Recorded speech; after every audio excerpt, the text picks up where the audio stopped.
जय श्री कृष्णा। प्रिय श्रोताओं, आज की वीडियो में सुनेंगे जेठ माह में पुरुषोत्तम मास की यानी अधिक मास की जानकारी, जो कि 3.25 साल के बाद आती है। एक महीना बढ़े हुए उसे पुरुषोत्तम मास कहते हैं, जो कि 3.25 साल बाद ये आती है। मलमास यानी भगवान शिव को उपासना इस माह में की जाती है और विशेष रूप से सूर्य नारायण भगवान की उपासना की जाती है। इस माह में दीपदान, अन्न का दान, जल का दान करने का अत्यंत ही महत्व होता है। कहा जाता है कि इस माह में शुभ कार्य नहीं किए जाते हैं। पुरुषोत्तम मास में यानी इस मास में कहानी सुनने का, कथा सुनने का अत्यंत ही महत्व होता है।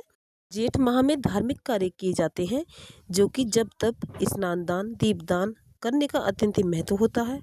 तीर्थ नदियों में, पवित्र नदियों में स्नान करने का महत्वता बहुत ज़्यादा बढ़ जाती है।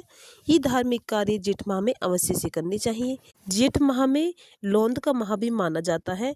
जिस महीने को अधिक मास माना जाता है उसे लौंद का महीना भी कहा जाता है। इस माह में भगवान सूर्य नारायण की उपासना की जाती है। ये जो माह होता है भगवान लक्ष्मी नारायण को समर्पित होता है। इस माह में जप तप करने की महत्वता और भी ज़्यादा बढ़ जाती है, क्योंकि इस माह में मंगल कार्य तो नहीं किए जाते हैं।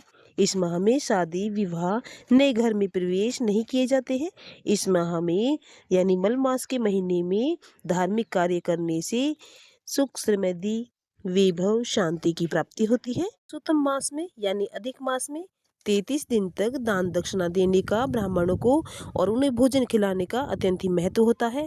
कहा जाता है कि 33 दीप दान करने का भी कई गुना फलों की प्राप्ति होती है, बड़ा ही पुण्यदायी फल मिलता है। और इसी के साथ भगवान विष्णु यानी पुरुषोत्तम भगवान की भी पूजा अर्चना विधि विधान से करनी चाहिए। और इस दिन गंगा जी तीर्थ में भी इन माह में दान करना चाहिए और स्नान भी करना चाहिए। अपनी सामर्थ्य के अनुसार दान दक्षिणा अवश्य से करें। कहा जाता है सिर से जितना भी दोष हो वह उतर जाता है।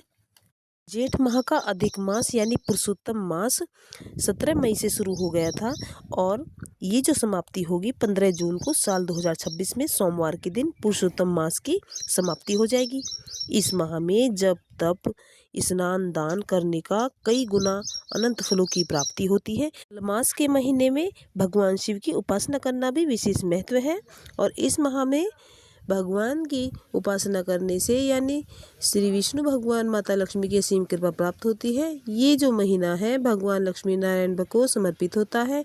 इनकी उपासना करें, इनका आशीर्वाद पाएं, छोटे छोटे धार्मिक कार्य अवश्य से करें, दीपदान करें, दान दक्षिणा दें और इस माह का लाभ उठाएं।